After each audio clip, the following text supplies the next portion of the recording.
આજની ધર્મકથા. પ્રણામ. અર્બુદાચલ પર ઊભું થયેલું એક એવું પૂર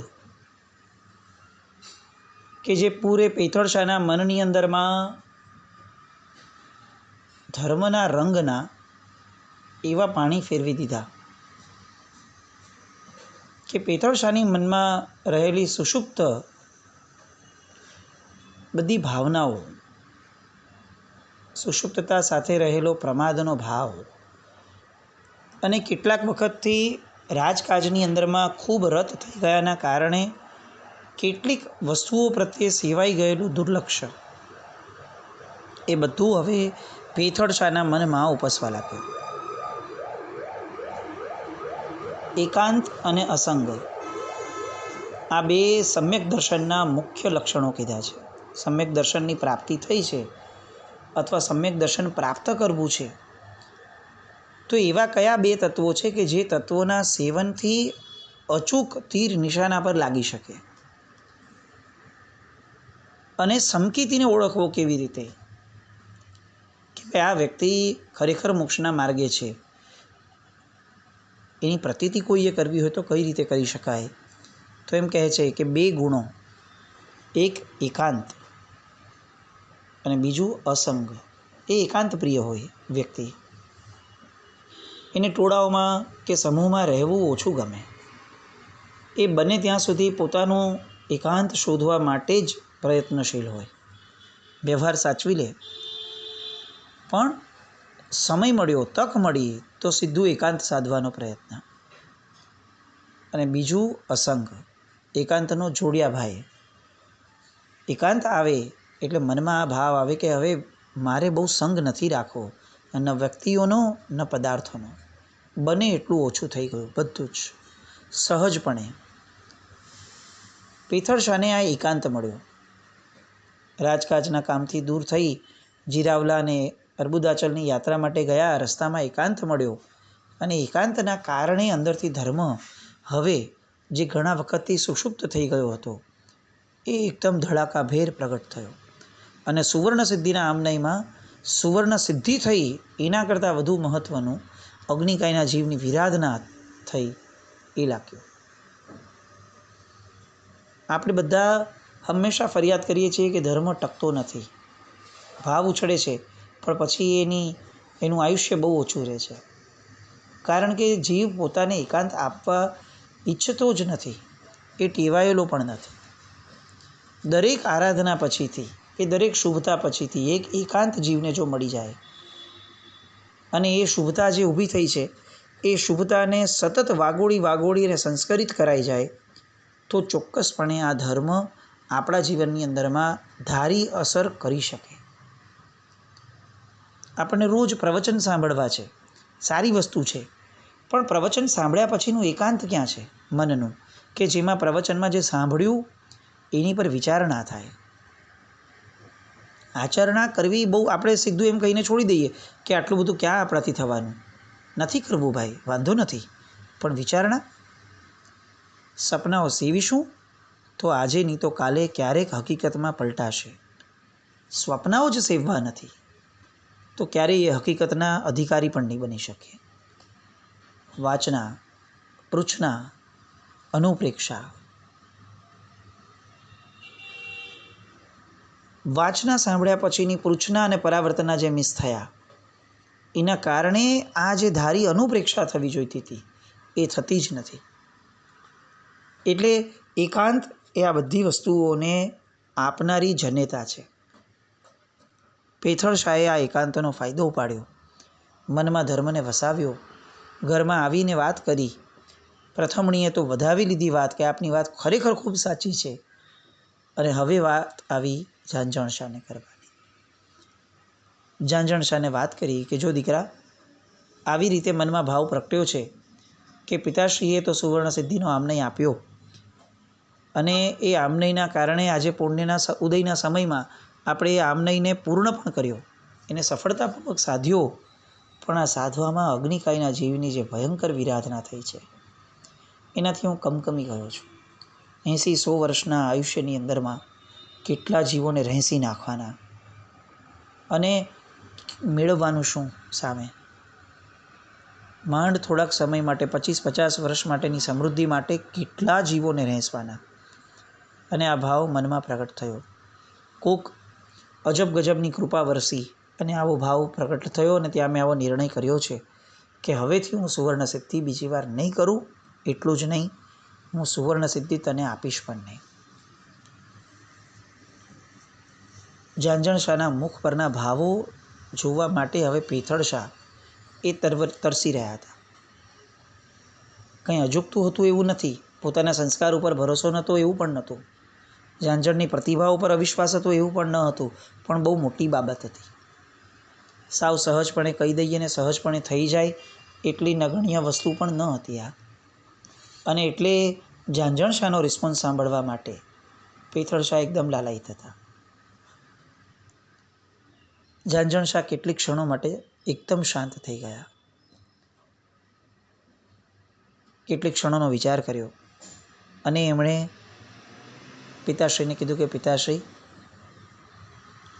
અગ્નિકાયના જીવની વિરાધના માટે સુવર્ણ સિદ્ધિનો આમનય તમે મને ન આપો તો એ પૂર્ણપણે વ્યાજબી વસ્તુ છે એટલું નહીં, એ તમારો પોતીકો નિર્ણય છે. એ નિર્ણય તમારે મને જણાવવાનો હોય. મને આમાં વાંધો છે કે નહીં આવું પૂછવા પણ તમને લાગ્યું એ પણ મારી કમનસીબી કહેવાય. ઈશ્વરે આપેલું શું નથી આપણી પાસે. અને એક સુવર્ણ સિદ્ધિની બાદબાકી થાય તો જીવનમાં કંઈ બહુ મોટું ખાટું મોડું નથી થઈ જવાનું. પુણ્ય લઈને જન્મ્યા છીએ, પરમાત્માની કૃપા લઈને જન્મ્યા છીએ.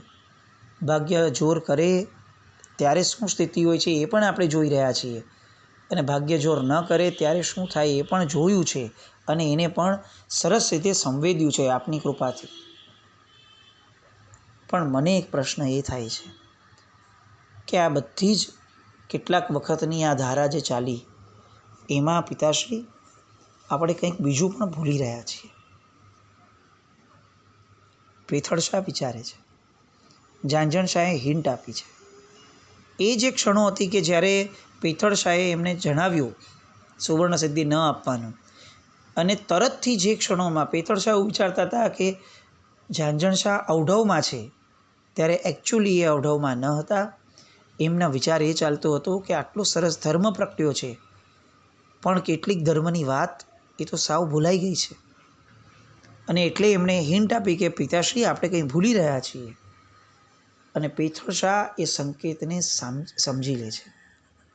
વિચારતા વિચારતા ખ્યાલ આવે છે કે હા, પૂજ્ય ધર્મઘોષ તુરીશ્વરજી મહારાજાએ આપણને પરિગ્રહ પરિમાણનું વ્રત મને આપ્યું હતું.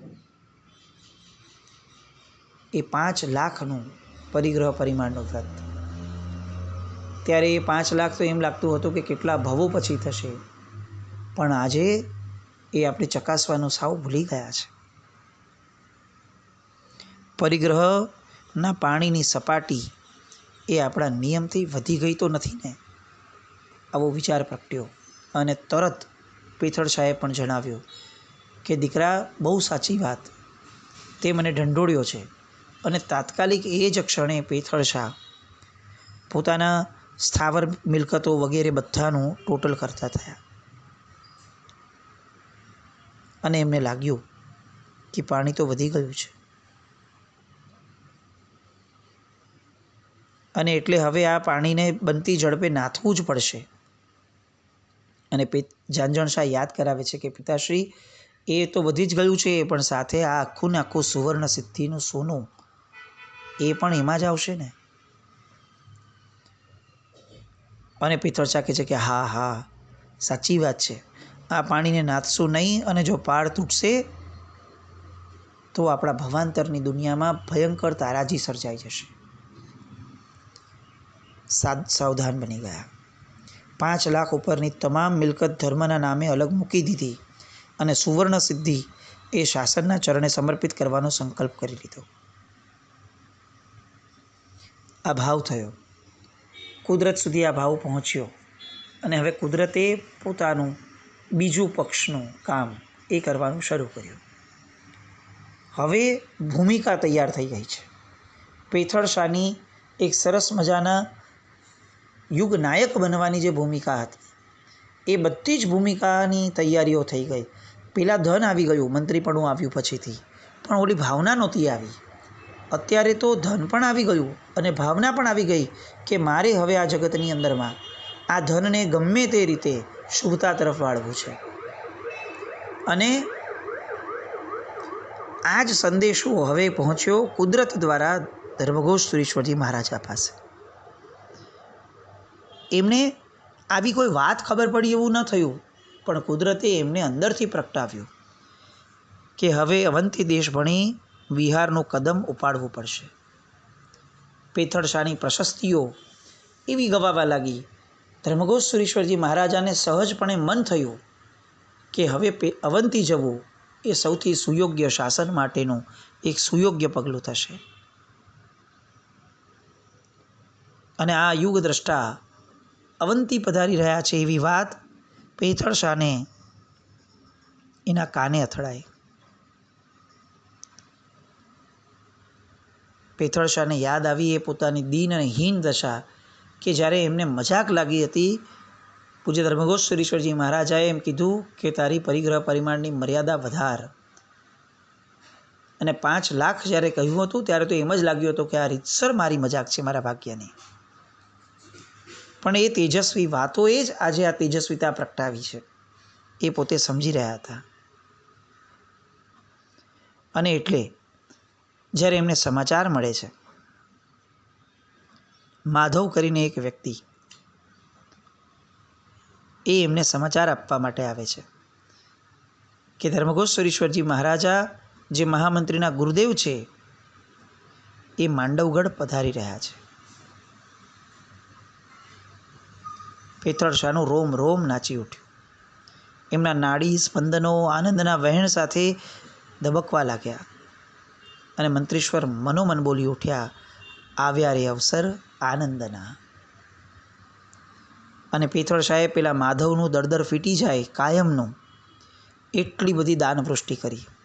હીરા જડિત સુવર્ણની એક જીભ એ એને ભેટમાં આપી. તે આ જીભથી મારા ગુરુદેવ પધારે છે એવા સમાચાર મને આપ્યા, હું તને સુવર્ણની જીભ આપું. શ્રેષ્ઠ વસ્તુઓ, આભૂષણો, આવું બધું સરસ મજાનું દાન એ માધવને અપાયું. કારણ કે એ માધવે પોતાના ગુરુદેવ પધારે છે એવા સમાચાર આપ્યા. અને હવે શરૂ થઈ આખા માંડવગઢને ઇન્દ્રમંડપ બનાવવાની કવાયત. જયસિંહ દેવને બીજે દિવસે પેથળ શાહ આનંદ મંગળ ભરી આ વાત જણાવે છે. એમની પાસેથી રજા લે છે કે આ ગુરુદેવની પાવન પધરામણી પર મારે માંડવગઢને મહોત્સવમાં ફેરવી દેવું છે. આખું આ રાજ્ય એ તરવરાટપૂર્વક માંડવગઢ પ્રવેશ યાત્રાની તૈયારીમાં લાગી પડ્યું. ભવ્ય કમાનોથી માંડવગઢ દીપી ઉઠ્યું. આખા નગરની ધરતી પોતાના આંગણા ખડે થયેલા 363 ભવ્ય દરવાજાઓથી ધબકી ઉઠી. માંડવગઢની કોઈ એવી શેરી ન રહી કે જ્યાં ઉત્સવ અને ઉમંગ જણાવતા ચિહ્નો ન દેખાતા હોય. અને એક શુભ પડે પૂજ્ય ધર્મઘોષ સુરેશ્વરજી મહારાજા માંડવગઢના દરવાજે આવીને ઊભા રહ્યા. ગીત સંગીતના મધુર રવથી વાતાવરણ ધબકી ઉઠ્યું. સિંધુએ જાણે ઇન્દુને નિહાળ્યો, કમળને જાણે સૂર્યના કિરણનો ભેટો થયો અને આચાર્યદેવના દર્શન કરતા પેથળ શાહનો મનનો મયુર નાચી ઉઠ્યો. પ્રવેશ યાત્રા આરંભાઈ. માંડવગઢની અંદરમાં કેટલી જનમેદની છે એ કોઈએ નિહાળવું હોય તો આજે ખ્યાલ આવે. જન જન જાણે એક પૂર આવ્યું હોય એ રીતે રસ્તા પર આવ્યું પ્રવેશ યાત્રા માટે.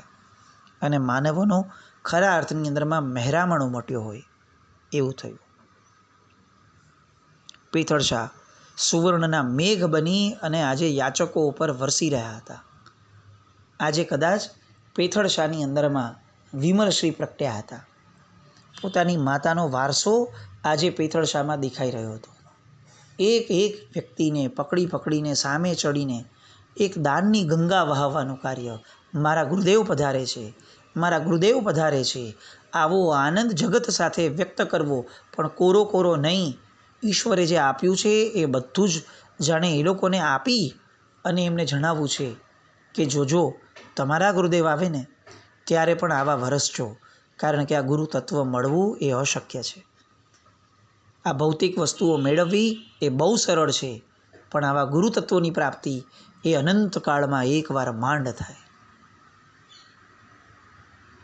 અને બધું જ ન્યોછાવર કરવાનો જે ભાવ પિથળશાનો હતો એ એટલી સરસ રીતે વહી રહ્યો હતો કે માંડવગઢ આ ગુરુ ભક્તિ જોઈને ધન્ય બન્યું હતું. પ્રવેશ યાત્રા પૌષદ શાળાએ આવી. એવું કહેવાય છે કે યુગ દ્રષ્ટા ધર્મઘોષ સુરીશ્વરજી મહારાજાની પ્રવેશ યાત્રા પાછળ પિથળશાએ એ દિવસે 72,000 નાણાંનો સદવ્યય કર્યો હતો. માંડવગઢમાં હવે પ્રેરણાના પિયુષની અમૃતધારા વરસવાની શરૂ થઈ. અને એક દિવસ એવો આવ્યો કે જ્યારે પિથળશાજીની શોધમાં હતા એવું એકાંત એમને પ્રાપ્ત થયું. ધર્મઘોષ સુરીશ્વરજી મહારાજા પણ એકલા હતા અને પોતે ત્યાં પ્રગટ્યા. બાજુમાં જઈને ઊભા રહ્યા.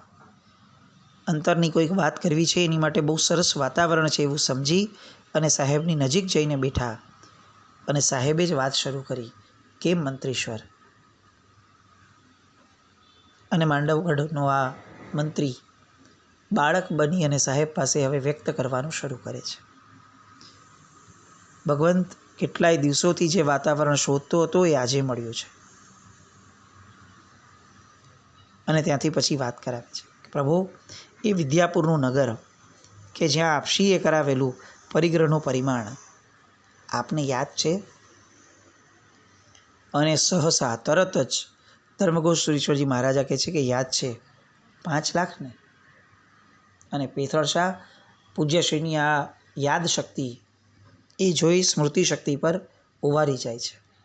મારા જેવા હજારો ને લાખો ભક્તો જેની પાસે ઉમટતા હોય એવા ગુરુ ભગવંતને મને એકને કરાવેલી એ પરિગ્રહ પરિમાણની ધારા એ હજી સુધી આટલા વર્ષે યાદ છે. આનંદ વ્યક્ત કરીને હાથ જોડીને બેસી છે અને કહે છે કે પ્રભુ, આજે મારી પાસે 5 લાખથી વધુનો પરિગ્રહ છે, પણ મારે 5 લાખ ઉપરની બધી જ લક્ષ્મી ધર્મના શરણે સોંપી દેવી છે. મેં એને અલગ કરી દીધી છે. અને ધર્મઘોષ સુરીશ્વરજી મહારાજાના મુખમાંથી એક શબ્દ નીકળે છે જે આશ્ચર્ય પમાડી દે છે.